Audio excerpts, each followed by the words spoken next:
Welcome welcome welcome, स्वागत है आपका एक और नई वीडियो में।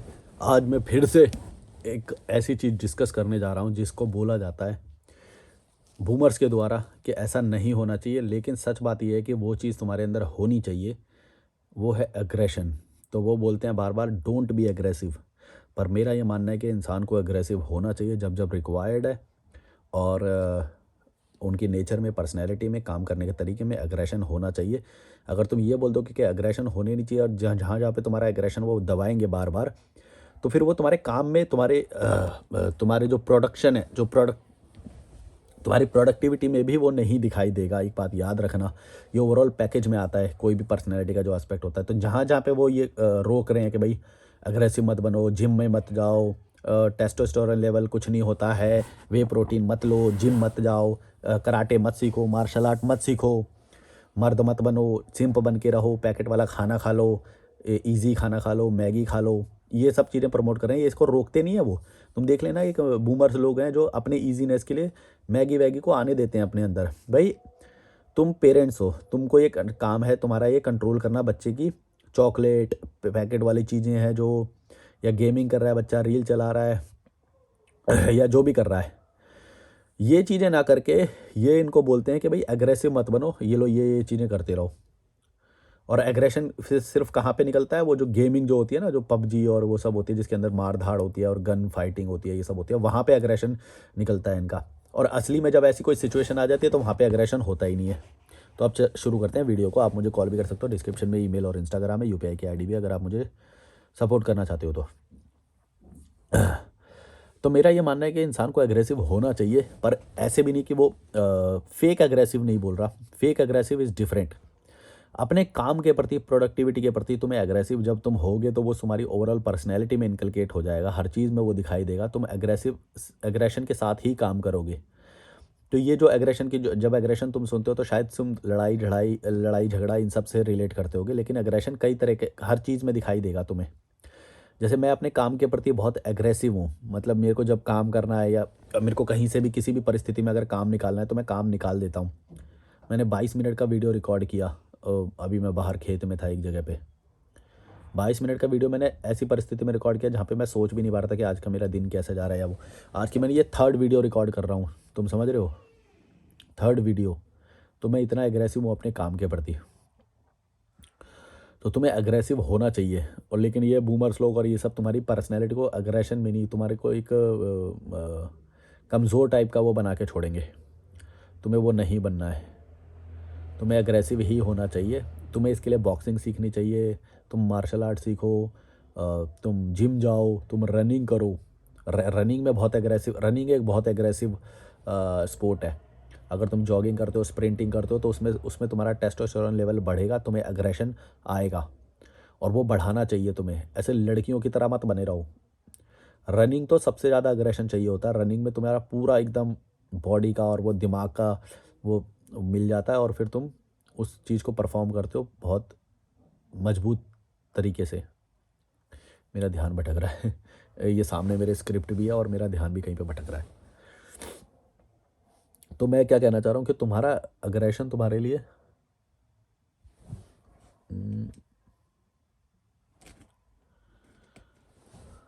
तुम्हारा अग्रेशन तुम्हारे लिए हेल्पफुल है।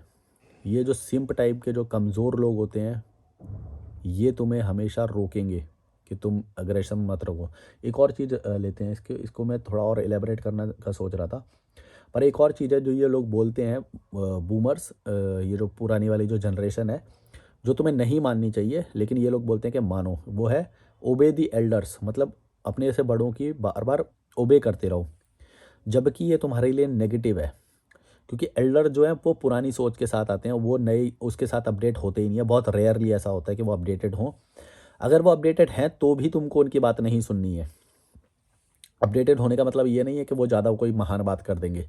वो उससे ज़्यादा अपडेटेड हो ही नहीं सकते जो प्रेजेंट के जो लोग हैं, जो आज के जो लोग हैं, जो आज के परिस्थितियों को जितना तुम अब्जॉर्व कर सकते हो वो नहीं कर सकते। तो ये जो पुरानी जो पुरानी कहने की जो बातें ना, बड़े बूढ़े कह गए या बड़े बूढ़े बहुत समझदार होते हैं, उनकी कहावतें, उनकी भाई आज के ज़माने से ये ऑब्सोलीट हो जाती है। हर 5 साल में जनरेशन चेंज हो जाती है आज के ज़माने में। तो बड़े बूढ़े जो कहते हैं या वो करते हैं, ये सब बेकार की बातें हैं। तुम्हें पुराने वालों की तो बात माननी ही नहीं चाहिए पहली बात, क्योंकि वो टाइम के साथ अपग्रेड हो ही नहीं सकते, ये बहुत रेयरली होता है। तो ये बात तुम समझ के रख लेना, कभी भी तुम्हें बड़े लोगों की इज्जत करनी है ऐसा कुछ भी नहीं होता है। अगर वो सही बोल रहे हैं या वो बोल रहे हैं तो भी ओके रहो, मतलब तो भी इतने पे रखना है उन्हें, उससे नीचे नहीं जाना है बिल्कुल भी तुम्हें, तो भी इतने पे रखना है। पैर छूना, नमस्कार करना, बिना फालतू के इज्जत करना, या वो कोई काम के बोल दे तो ज़रूरी करना है, बोले कोई कुर्सी लेके आ वहाँ से तो कुर्सी लेके ही आनी है, ज़रूरी नहीं है। मना भी कर सकते हो तुम, उनका काम है कि भाई वो तुम बुलाओ। तुमने देखा होगा कि कई जगह पे ये बड़े बूढ़े वो पहुँच जाते हैं ना, तो हर जगह पे वो चलाते रहेंगे कि अब तू ये कर, तू ये कर, तू ये काम कर, तू ये काम कर। और प्रोडक्शन उसका प्रोडक्टिवनेस कुछ भी नहीं होती है उसका। वो जो बुढ़ा जो कर रहा है ना, उसको कोई पूछ नहीं रहा है, उसकी कोई इज्जत नहीं है, लेकिन फिर भी अपना वो बढ़ावा दिखाने के लिए ये कर, तू ये कर, तू ऐसे मत कर, ये मत खेलो, चुपचाप बैठ जाओ, ये करो वो करो, वो हमेशा यही करता रहेगा। एक सेकंड कॉल ले लेता हूँ। हेलो हेलो हेलो, हाँ क्या हुआ? हाँ हाँ, बोलो ना।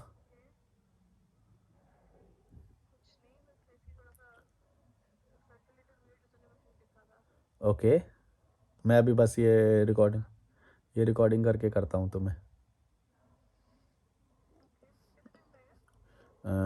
10-20 मिनट।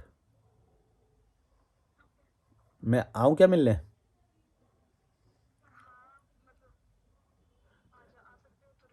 हाँ ठीक है, 20-30 मिनट में मिलते हैं। मैं अभी ये फिनिश करके तुम्हें मैसेज करता हूँ। Bye bye bye bye bye bye bye bye. तुम्हें कोई ज़रूरत नहीं है उनको रिस्पेक्ट करने की। अगर तुम रिस्पेक्ट कर रहे हो तो उल्टा तुम अपने आप की पर्सनैलिटी गिरा रहे हो। तुम जो ऑलरेडी ज़्यादा जानते हो, जो आज के ज़माने से ज़्यादा नॉलेज है तुम्हारे पास, अडॉप्ट करने की ज़्यादा क्षमता है तुम्हारे पास, फ्यूचर आने वाला है। मान लो तुम 2026 में ये वीडियो देख रहे हो, तो 2028 के साथ तुम्हारे पास ज़्यादा ये क्षमता है कि 2028 में तुम जल्दी डेवलप हो जाओगे। और ये बुढ़ा क्या करेगा, जो उल्टा तुम्हें पीछे वाले साल में खींचेगा, तुम्हें अपडेटेड से और आउटडेटेड बनाएगा तुम्हें वो। तुम ही खुद ही सोचो, अगर तुम 2026 में ये वीडियो देख रहे हो, तो क्या 2030 में तुम ज़्यादा अडॉप्ट कर लोगे 2030 की टेक्नोलॉजी को, या वो बुढ़ा कर लेगा? तुम खुद ही सोचो, तो कौन ज़्यादा पावरफुल है? तुम ज़्यादा पावरफुल हो। तुम्हें बस ये समझ में नहीं आ रहा है, पता नहीं ये एक तो हमारी कहावतों में या उसमें पता नहीं बड़े बूढ़ों को बड़ा महिमा मंडल किया गया है। एक वो जाकिर खान करके कोई कॉमेडियन है, वो बार बार हमारे बड़े बूढ़ों ने ये बोल दिया, हमारे बड़े बूढ़े, हमारे बड़े बूढ़े, हर जगह पे पता नहीं बड़े बूढ़े। अरे बड़े बड़े बूढ़े घटिया भी तो चीज़ बोल सकते हैं, घटिया ही तो बोलते हैं। ये बड़े बूढ़े क्या होता है ये? हमारे वाली साहब, हमारे ये बैंड तो क्या बातें हैं यार ये। मैं जितना देखता हूँ मेरे को तो लगता है सबसे ज़्यादा नल्ली बात ये बड़े बूढ़े करते हैं। आधी से ज़्यादा कहावतें इनकी नल्ली हैं, एकदम घटिया घटिया कहावतें हैं, उनका कोई रिलेशन नहीं है, और वो रिडंडेंट है आधी से ज़्यादा कहावतें। इसका तो मैं पूरा एक वो वीडियो बना सकता हूँ कि क्या क्या कहावतों में क्या बेकार की चीज़ें कही गई हैं। उसका कोई लॉजिक नहीं है, कोई वो नहीं है। ते पाँव पसारी है जेती लंबी सौर, मतलब कि उतने पाँव पसारो जितनी ये हर जगह पे सही बैठेगा? नहीं भाई, तुम्हें जितना कभी कभी तुम्हें अपने अपने से औकात से ज़्यादा भी सोचना चाहिए। ये हर जगह पे सही नहीं है ये कहावत जो है। और बहुत सारी कहावतें हैं जो बहुत जगह पे बेकार बैठती हैं।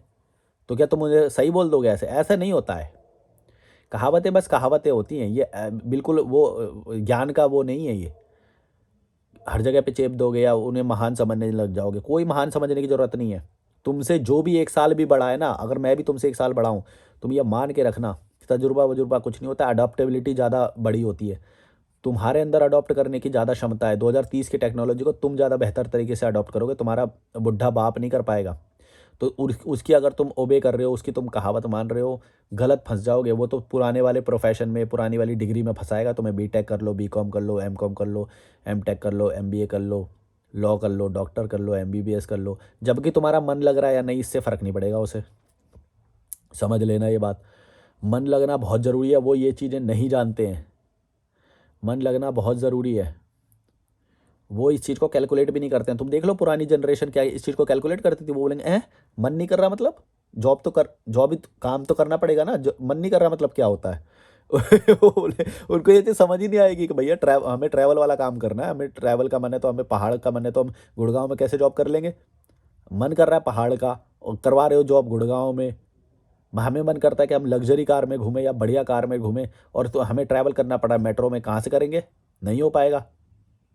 और हो पाएगा तो कितने दिन हो पाएगा, 5 साल में फिर रोओगे, 5 साल के बाद खाली पाओगे अपने आप को। इससे बढ़िया तो शुरुआत से ही अगर अपने लक्ष्य की तरफ टारगेट करोगे तो ज़्यादा हेल्दी चले जाओगे।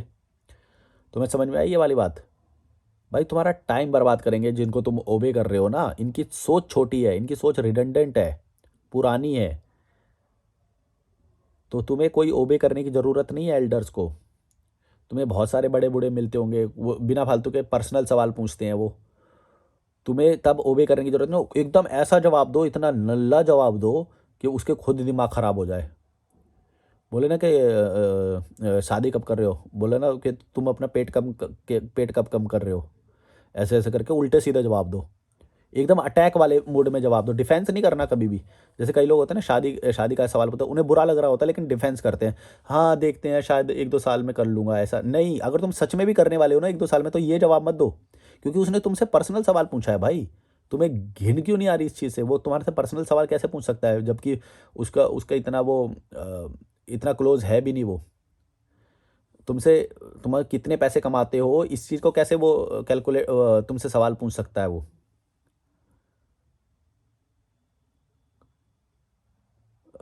कभी भी कोई ऐसे सवाल पूछे कि तुम कितने पैसे कमाते हो, उसने बोलना जितने तुम्हारा बेटा कमाता है उससे 10,000 ज़्यादा कमाता हूँ। सीधा सीधा जवाब ही मत दो कभी भी। बोलेगा अच्छा कितना कमाते हो, बोलो तो तुम्हारा बेटा कितना कमाता है, बोलेगा 20,000, तो बोलना मैं 30,000। बोलेगा नहीं नहीं मैं तो झूठ बोल रहा था, मेरा बेटा तो 40 कमाता है। मैं बोला मैं भी झूठ बोल रहा था भाई, 50,000 कमाता हूँ मैं तो। सीधा जवाब देना ही नहीं है कभी भी, सीधा जवाब दो ही मत, उल्टा सीधा जवाब दो इन बूमर्स लोगों को। और अटैक वाला जवाब दो, अटैक होना चाहिए, डिफेंस नहीं होना चाहिए। शर्म नहीं होनी चाहिए, लिहाज नहीं होना चाहिए, शर्माना नहीं चाहिए तुम्हें, बेशर्म बनो, थोड़ा घटिया सा जवाब दो। ओबे नहीं करना है इन्हें, वरना भाई जितना तुम ओबे करोगे ना उतना तुम्हें खाते चले जाएंगे। बात यह है, मैं ऐसे नहीं बोल रहा कि बेइज्जती करनी है, हमारा टारगेट है बेइज्जती करना, पर हमारा टारगेट है हमारे मेंटल हेल्थ को प्रिजर्व करना। तो उसके लिए क्या होता है, जो भी इंसान, जितने भी तुम लोग देख रहे हो ना, तुम गौर से देखना, हर की पर्सनैलिटी अलग अलग होती है। एक की होती है डिफेंसिव, एक की होती है अग्रेसिव। तो अगर तुम्हारी पर्सनैलिटी डिफेंसिव वाली है तो तुम्हारे ऊपर बार बार अटैक करेंगे लोग, चाहे तुम न्यूट्रलाइज करना चाहो। न्यूट्रलाइज, जो लोग दबे हुए हैं, जो कम है, उन्हें न्यूट्रलाइज करने के बारे में नहीं सोचना चाहिए। जो लोग दबे हुए हैं उन्हें अटैक के बारे में सोचना चाहिए। तब जाके तुम न्यूट्रलाइजेशन वाले स्टेज पे आओगे, न्यूट्रल एकदम एवरेज। तब तुमसे पंगा नहीं लेंगे। अगर तुम नीचे हो, मतलब तुमको लोग बुली करते हैं, तुमको ऑकवर्ड करते हैं, और तुम हे हाँ 1-2 साल में कर लूँगा ताऊ जी, हाँ आप तो सही बोलते हो, ऐसे नहीं करना है। बिल्कुल एग्रेसिव जवाब देना है, अक्खड़ एकदम बेशर्मी वाला। उसको शर्म आ जानी चाहिए, बोले क्या बदतमीज़ हो गया, तो तुम बोला हाँ हाँ बदतमीज़ हो गया हूँ मैं, कोर्स करा है मैंने बदतमीजी का। तुम अपने बेटे को भी करा लो, सही हो जाएगा। तो कम से कम वो शर्मा शर्मा के लो कॉन्फिडेंस में घूमेगा तो नहीं। तुम जितने भी लोग देख रहे हो लो कॉन्फिडेंस में कभी भी मत रहना, बदतमीजी सीखो, बदतमीजी करना सीखो। एकदम घटिया जवाब दो, अटैक करो, डिफेंस तो करो ही मत। सबसे पहले एक बात समझ लो, जितने भी लोग, जो लो कॉन्फिडेंस है अगर तुम्हारे अंदर, जितने भी लोग देख रहे हो, जिंदगी में कभी भी, चाहे तुम्हारी गर्लफ्रेंड हो, चाहे तुम्हारे माता पिता हो, बॉयफ्रेंड हो, तुम्हारा पति हो, पत्नी हो, कोई भी हो, जब भी कोई तुम्हारे ऊपर अटैक कर रहा है, यानी तुम्हारी मेंटल हेल्थ पे अटैक कर रहा है, वो रिश्तेदार खास तौर से करते हैं ये, तो तुमको डिफेंस नहीं करना है कभी भी, सीधा अटैक करना है। अटैक करने से क्या होगा, तुम्हें सबसे पहले तो बदतमीज समझा जाएगा। हो सकता है तुम्हारे माता पिता तुम्हारे ऊपर तुम्हें भगा भी दें और तुम्हें कुछ मारे या किसी तरह का पनिशमेंट दें, लेकिन मेरे ट्रस्ट करना, वो पनिशमेंट तुम्हारे लिए ज़्यादा हेल्दी है, बजाय कि वो जो मेंटल टॉर्चर करेगा ना और तुम्हें एक इन्फीरियोरिटी दे के जाएगा वो रिश्तेदार, वो उससे ज़्यादा, कई ज़्यादा फ़ायदेमंद है वो सज़ा जो तुम्हारे माता पिता तुम्हें देंगे बदतमीजी की वजह से। Trust me. तुम्हें ऐसा लगता होगा कि वो जो बदतमीज लोग हैं उनको तो सज़ा मिलती रहती है, नहीं भाई। कम से कम वो जो इन्फीरियोरिटी में, जो फर्स्ट बेंचर जो होते हैं इन्फीरियोरिटी में ग्रसित रहते हैं, 99 आने पे भी रोते रहते हैं, उससे तो ज़्यादा अच्छे वो 33 वाले हैं ना, 33 में पास होके खुश होके घूम रहे हैं। बेशर्मी, बेशर्मी होनी चाहिए तुम्हारे अंदर। डोंट ओबे द एल्डर्स, बेशर्मी सीखो, बहुत ज़्यादा ज़रूरी है तुम्हारी मेंटल पीस के लिए। नंबर, ये इज्जत विज्जत कोई याद नहीं रखता है। तुम एक अपना डिसीजन लोगे ना, लोग 100 अच्छाइयाँ भुला देंगे तुम्हारी। एक अपना डिसीजन लेके देख लो। तुम किसी को 10 बार पैसे दे दो उधार, जब भी वो पैसे माँग रहा है, तुमने एक बार मना कर दिया ना, वो उसी चीज़ को याद रखेगा कि भाई ये तो बदल गया है। ये नहीं, नहीं, ये पहले तो अच्छा था, अभी तो पता नहीं क्या क्या हो गया, अपनी वो ज़्यादा बुराई करने लग जाएगा तुम्हारी भाई। क्योंकि जब तुम एक बार पैसे दे रहे हो, 2 बार पैसे दे रहे हो ना, तुम उसकी एक्सपेक्टेशन को बढ़ा रहे हो। एक्सपेक्टेशन को और ज़्यादा बढ़ा रहे हो। मैं बोल रहा हूँ किसी को भी एक बार भी पैसे मत दो। जिस दिन तुम्हारा मना करने का मन कर गया, भैया उस दिन से तुम उसके लिए डबल बुरे हो जाओगे। तुम दुश्मन बना रहे हो अगर तुम किसी को भी पैसे दे रहे हो ना, एक बात याद रखना, तुम अपनी अच्छाई से ही अपने दुश्मन क्रिएट कर रहे हो। अच्छे लोग ही सबसे ज़्यादा लोगों के दुश्मन बनते हैं, पता है क्यों? क्योंकि कभी ना कभी तो ऐसा मोमेंट आएगा जब उन्हें मना करने देना पड़ेगा, और जैसे ही तुमने मना किया, भैया तुम दुनिया के सबसे बुरे इंसान हो। याद रखना ये बात। कभी भी किसी की हेल्प मत करना। अगर तुम हेल्प कर रहे हो, सीधा सीधा बोल रहा हूँ, सीधा सीधा साइकोलॉजी है ये, तुम एक बात समझ लेना। किसी की हेल्प करने का मतलब है तुमने उसको दुश्मन बना लिया है ऑलरेडी। ये एक बात याद रखना। पहले जब यूट्यूब चैनल खोला था, तो शुरुआत में मैं समझता था कि भाई किसी को जवाब देना, रिप्लाई करना तो एक अच्छी बात है। मतलब मेरे व्यूअर्स हैं, सब्सक्राइबर्स हैं, बहुत पहले की बात है, 2020 ऐसे नए नए जब आते हैं हम यूट्यूब में, तो भाई मैं जवाब दे देता था कि भाई चलो इसको जानना है। मुझे लगता था मैं अच्छा ही कर रहा हूँ। धीरे धीरे मुझे क्या पता चला, जैसे ही मैंने उसको जवाब देना बंद करा, भैया वो मेरा सबसे बड़ा हेटर, कि भाई तू जवाब क्यों नहीं दे रहा है, तेरे अंदर अब वो आ गया है, तेरे वो बढ़ गए हैं, सब्सक्राइबर बढ़े तो तेरे अंदर हेट आ गया है। अब जिनको मैं समझ रहा था कि ये मेरे सबसे क्लोज हैं, क्योंकि मैंने इनसे बात करता हूँ या करता था, या अब मेरे पास टाइम नहीं है या मैं नहीं करना, वो ही मेरे सबसे ज़्यादा दुश्मन बन गए। मतलब रिप्लाई देना मतलब सीधा सीधा अपना दुश्मन बना लेना। तो इसीलिए भी तुमने देखा होगा, कभी कोई क्रिएटर है किसी को जवाब नहीं देता, डायरेक्ट में जवाब नहीं देता। वीडियो बना सकते हैं हम, कमेंट में कभी कभी रिप्लाई कर सकते हैं, लेकिन डायरेक्ट में कभी जवाब नहीं देंगे, क्योंकि डायरेक्ट में जवाब देने का मतलब है कि तुमने उसको अपना दुश्मन बना लिया है। इसीलिए हम बस प्रोफेशनल रिलेशन रखते हैं, बस सीधी बात है। हम नहीं चाहते कि भाई तुम हमारे दुश्मन बनो। देखो, तुमने कभी भी किसी को रिप्लाई कर दिया, फिर वो तुम्हारे से एक्सपेक्टेशन बांध लेगा कि ये बंदा मुझे हमेशा ही रिप्लाई करेगा, और उसकी हद हमेशा ही बढ़ती जाएगी। पहले बोलेगा बस एक ये बात बता दो, बस एक ये बात बता दो, तुमने मान लो बता दी, फिर वो कभी रात में कर देगा, कभी कोई और एक और बात पूछ लेगा, फिर एक और कर लेगा। ऐसे करके उसकी एक्सपेक्टेशन बढ़ती जाएगी। मेरे कितने सारे दुश्मन बने हुए हैं आज भी। मैं उनको जवाब नहीं देना चाहता, तो वो मैंने उनको ये नहीं बोला कभी भी कि मैं तुम्हारा दुश्मन हूँ या वो। लेकिन वो मेरे को दुश्मन समझ रहे हैं क्योंकि मैंने रिप्लाई दे दिया। बहुत सारे ऐसे लोग हैं, अगर मैं उन्हें रिप्लाई नहीं देता ना, तो आज भी वो मेरे बारे में अच्छा ही सोच रहे होते, मेरी गारंटी है ये। जितने भी लोग तुम देख रहे होगे, शायद कुछ लोग, तुम एक बार एक सोचना एक बात, अगर मैंने तुम्हें रिप्लाई ही ना किया होता, तो क्या तुम मेरे बारे में गलत सोचते? क्योंकि मैंने रिप्लाई कर दिया, क्योंकि मैंने सच बोल दिया, तो अब वो मेरे से नफरत कर रहे हैं। पॉडकास्ट के कितने सारे इनविटेशन आते हैं मेरे को, जब मैंने रिप्लाई दे दिया तो समझो दुश्मन हो गए, रिप्लाई नहीं दिया तो फिर तो कोई कम्युनिकेशन ही नहीं है, फिर तो वो ये सोचते हैं कि शायद उसने पढ़ा ही नहीं होगा। तुम समझ गए ना मैं क्या बोल रहा हूँ? ये साइकोलॉजी है। तो तुम्हें अच्छे नहीं बनना है, इसलिए अब हम अच्छे होने के लिए कभी भी किसी को रिप्लाई नहीं देते। मैं तो प्रोफेशनल रिलेशन में तो कभी किसी को दे भी देता हूँ कि भैया ठीक है, अगर तुम्हें करना है तो पैसे दे देना पॉडकास्ट के। तो वहाँ पे भी लोग बुरा मान जाते हैं। इवन तुम सोचो, यहाँ के लोग तो ऐसे हैं कि उस रिलेशन में भी बुरा मान जा रहे हैं। वो ये दायित्व तो समझ रहे हैं कि भैया हमने वो खोला है तो तुम आओगे ना हमारे पॉडकास्ट पे, तुम कैसे नहीं आओगे, तुम्हारी औकात कैसे हुई मना करने की। इसमें भी बुरा मान जा रहे हैं वो। ये है स्थिति यहाँ पे। या तो ये है, यहाँ पे ये है तो किसी को रिप्लाई ही मत करो। फिर मैं रिप्लाई नहीं करते, फिर यही ज़्यादा सही है। इसीलिए बोलता हूँ कि यहाँ पे तुम अगर अच्छे बनने गए ना भाई, किसी को भी तुमने रिप्लाई कर दिया, तो तुमने सीधा सीधा उसको दुश्मन बना लिया है। क्योंकि यहाँ की अंडरस्टैंडिंग जो है ना, यहाँ के लोगों की अंडरस्टैंडिंग ही उतनी है, सोच उतनी है उनकी, छोटा सोचते हैं वो।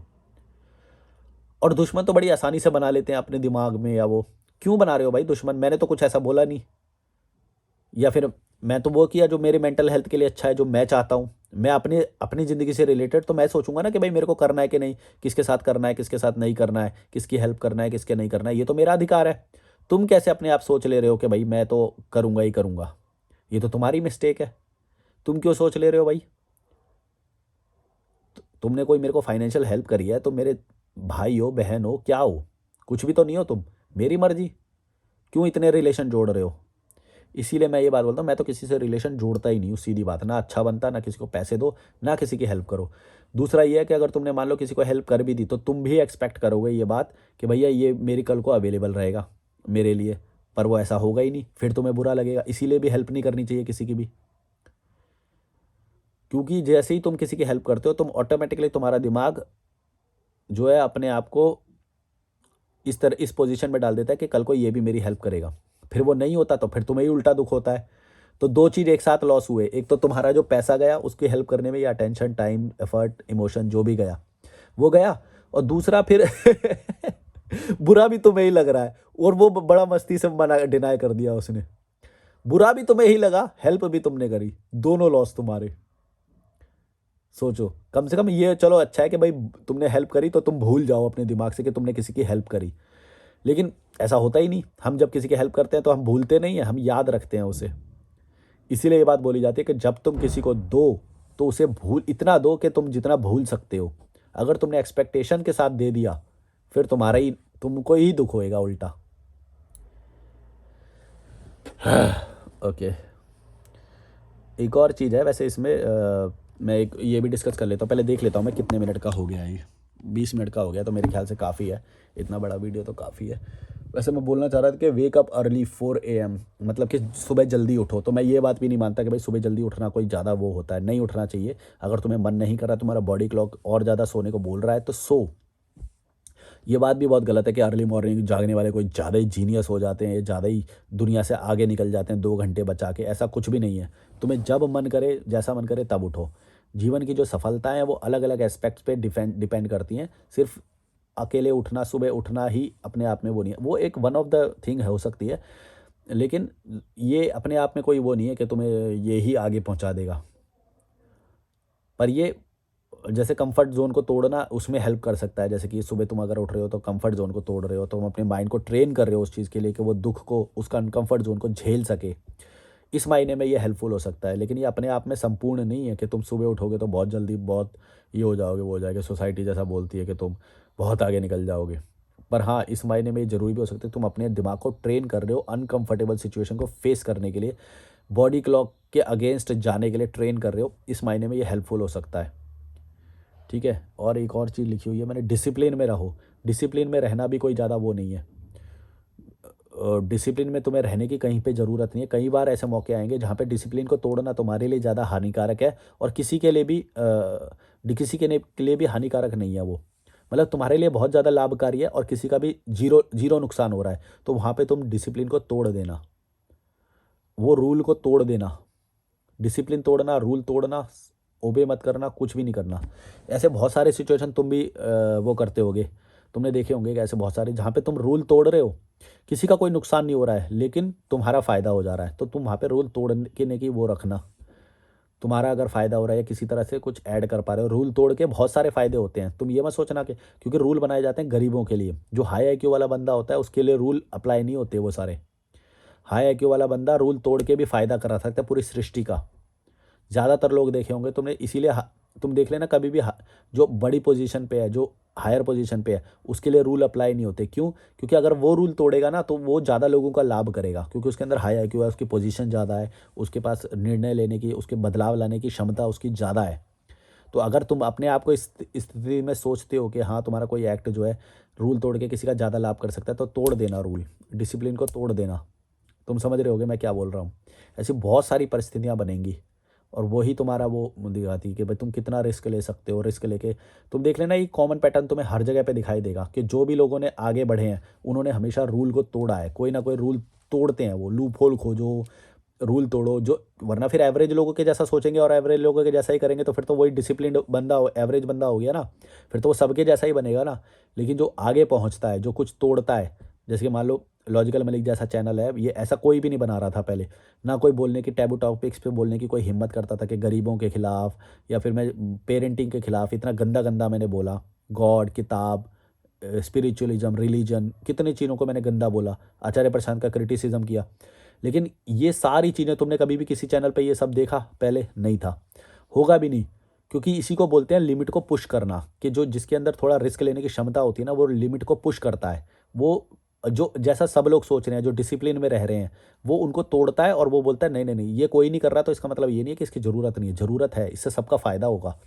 तो वो उस लिमिट को पुश करता है और वो उस चीज़ को करता है, फिर उसके पीछे बहुत सारे लोग करते हैं। तो इसीलिए लिमिट को पुश करने वाला बनो तुम्हें लीड करना पड़ेगा कभी ना कभी। एक कैटेगरी देखो, ये अब रैशनल जो एक कैटेगरी है, रैशनल, क्रिटिकल, लॉजिकल, ये जो कंटेंट है, ये एक तरह का नीश बन गया है। लेकिन तुम इससे पहले देखो कोई बोल ही नहीं रहा था इस तरह से। तो यही होता है कि तुम्हें क्रिएट करनी पड़ेगी कैटेगरी, तुम्हें पुश करना पड़ेगा लिमिट को। अगर तुम लिमिटेड दायरे में ही सोचने लग गए जितना समाज ने बना रखा है, तो फिर तो तुम लिमिटेड ही होगे ना, सबके जैसे हो गए फिर तो तुम। लेकिन सबके जैसा नहीं सोचना है, हमें हमें अलग सोचना है। ये कैटेगरी पूरी क्रिएट कर दी मैंने। इससे पहले मैंने ट्रैवल विदाउट मनी की पूरी कैटेगरी क्रिएट करी थी, जिसमें भारत यात्रा लोग कर रहे थे, एक बोर्ड बनाते थे भारत यात्रा वाला। वो भी एक अलग कैटेगरी क्रिएशन था, क्योंकि वो अलग है सोच। कोई सोच नहीं पा रहा था कि भाई बिना पैसे के भी पूरा भारत घूम सकते हैं क्या। मैंने करा था वो पूरा, और पूरा डेडिकेटेड चैनल बनाया था, 1 मिलियन तक पहुंचाया था उसे। वो अलग सोच थी। मैंने लद्दाख किया था बिना पैसे के, पूरा रिकॉर्ड करके जर्नी को, लोगों से हेल्प ली, सोशल मीडिया से हेल्प ली, लेकिन करके दिखाया मैंने। अलग सोच है। अलग सोच होना बहुत ज़रूरी है। डिसिप्लिन को फॉलो मत करो, ओबे मत करो। 4 AM जागने की ज़रूरत तुम्हें नहीं है। कुछ नहीं करो, अपना एक रास्ता बनाओ, अपने दिमाग पे भरोसा करो। कोई बड़े की रिस्पेक्ट करने की ज़रूरत नहीं है, वो तुम्हें रोकेंगे, बोलेंगे। मैंने तो कभी भी नहीं रिस्पेक्ट किया, सच बोल रहा हूँ। मैंने हमेशा रूल तोड़े हैं। रिलीजन के खिलाफ, उन्हीं के घर में रहते हुए रिलीजन के खिलाफ बोला है मैंने। कभी भी नहीं माना, ईद की नमाज भी नहीं पढ़ी। ऐसे ऐसे कारनामे करके बैठा हूँ मैं। सोच लो कितना कट्टर होता है ये धर्म जिससे मैं निकला हूँ। तभी तो मेरी किसी से बनती नहीं है, क्योंकि मैं फॉलो नहीं करता भाई। मैं फॉलो करने वाले में से नहीं हूँ। मैं अपने रूल खुद बनाता हूँ। मेरी मर्जी, मेरे को जो मन करेगा वो मैं करूँगा। Like share subscribe, bye bye. Support करना हो तो UPI की ID डिस्क्रिप्शन में है, और कॉल करना हो तो उसके लिए भी डिस्क्रिप्शन में डिटेल है। Like share subscribe, bye bye.